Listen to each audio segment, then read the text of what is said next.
सभी साथी, उपस्थित सभी अधिकारीगण, साथियों, अनलॉक 1 उसके बाद ये हमारी पहली मुलाकात है। देश के 21 राज्य और केंद्र शासित प्रदेशों में अनलॉक 1 के अनुभवों पर कल मेरी विस्तार से चर्चा हुई है। ये वास्तविकता है कि कोरोना का फैलावा कुछ बड़े राज्यों में, बड़े शहरों में अधिक है और अभी जो प्रेजेंटेशन हुआ उसमें भी उस बात का उल्लेख हुआ है। कुछ शहरों में अधिक भीड़, छोटे छोटे घर, गलियों मोहल्लों में फिजिकल डिस्टेंसिंग की कमी, हर रोज हजारों लोगों की आवाजाही, इन बातों ने कोरोना के खिलाफ की लड़ाई को और चुनौतीपूर्ण बना दिया है।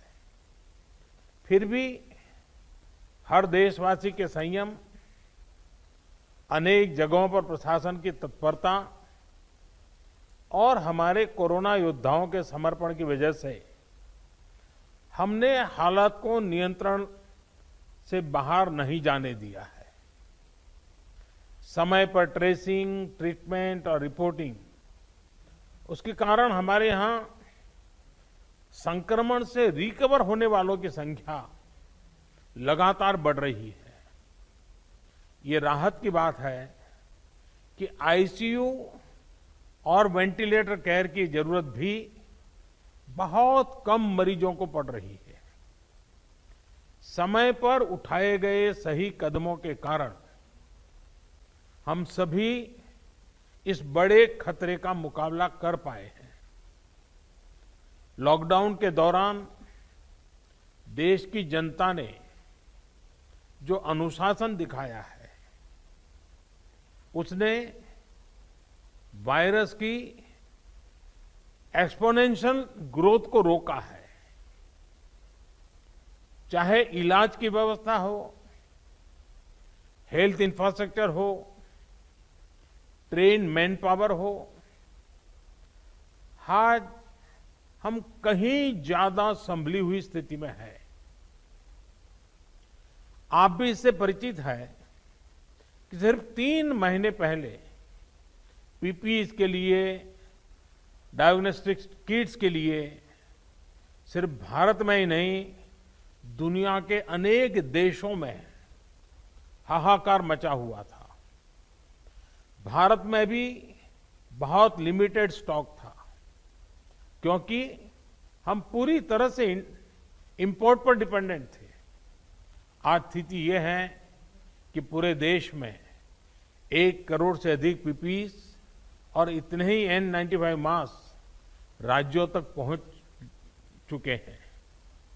हमारे पास डायग्नोस्टिक किट्स का पर्याप्त स्टॉक है और उनकी प्रोडक्शन कैपेसिटी भी बहुत बढ़ाई गई है।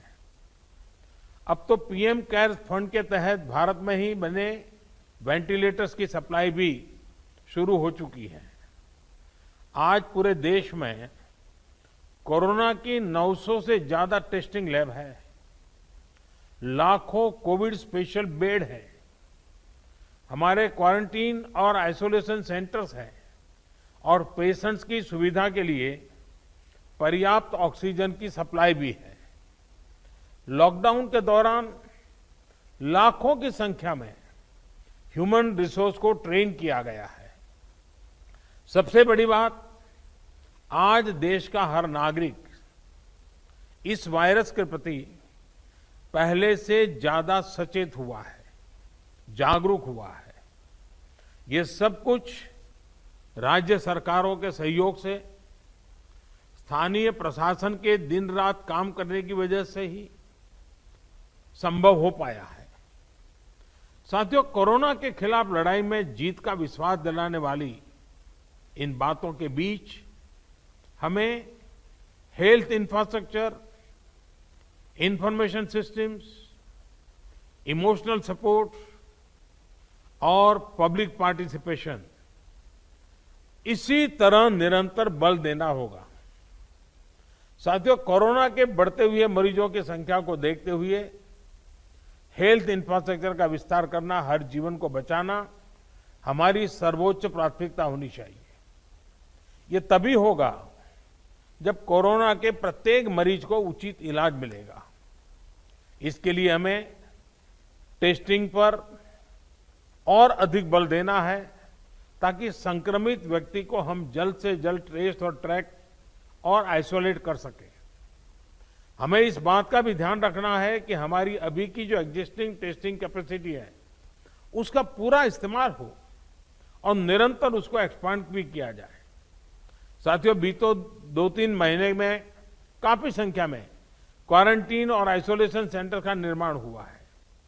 इसकी गति हमें और बढ़ानी होगी ताकि कहीं पर भी मरीजों को बेड की दिक्कत ना आए। कोरोना के इस टाइम में टेलीमेडिसिन का महत्व भी बहुत बढ़ गया है।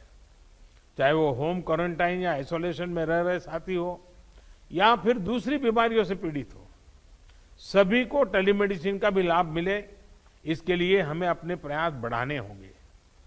साथियों, ये आप भी भलीभांति जानते हैं कि किसी भी महामारी से निपटने में सही समय पर सही इंफॉर्मेशन का बहुत महत्व होता है और इसलिए हमें ये भी ध्यान रखना है कि हमारी हेल्पलाइंस हेल्पफुल हो, हेल्पलेस नहीं होनी चाहिए।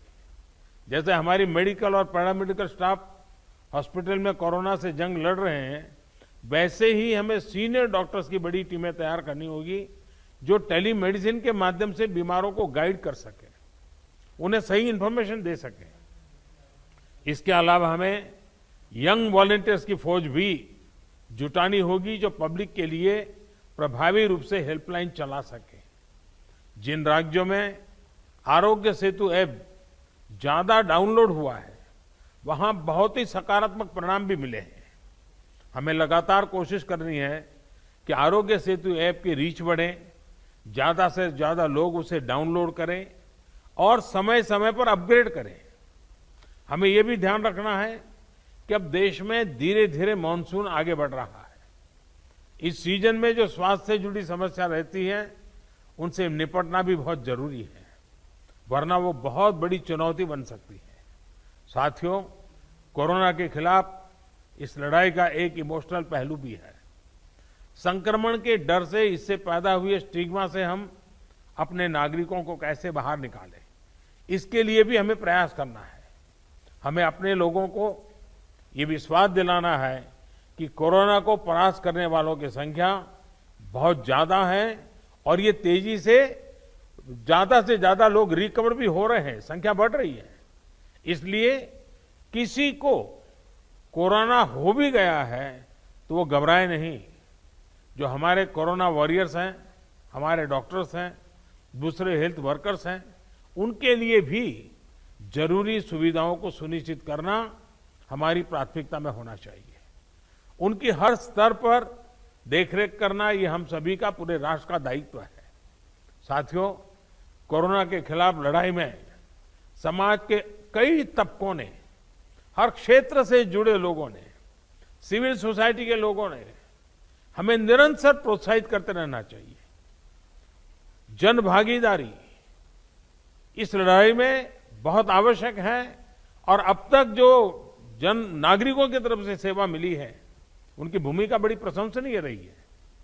हमारे पब्लिक स्पेस में, हमारे दफ्तरों में मास्क या फेस कवर, फिजिकल डिस्टेंसिंग और सैनिटाइजेशन की प्रक्रिया को बार बार लोगों को याद दिलाना है। इसमें किसी को लापरवाही नहीं करने देना है। साथियों, अनेक राज्य कोरोना के खिलाफ लड़ाई में बहुत सराहनीय काम कर रहे हैं। इन राज्यों की बेस्ट प्रैक्टिसेस है और उसको जानना भी जरूरी है और लोगों को बताना भी जरूरी है। मुझे विश्वास है कि हर राज्य अपने अनुभव और अपने सुझाव यहां खुले मन से रखेंगे, जिससे आने वाले दिनों में एक बेहतर रणनीति बनाने में हम सभी को मदद मिलेगी। अब मैं गृह मंत्री जी से आग्रह करूंगा कि इस चर्चा को वो आगे बढ़ाएं।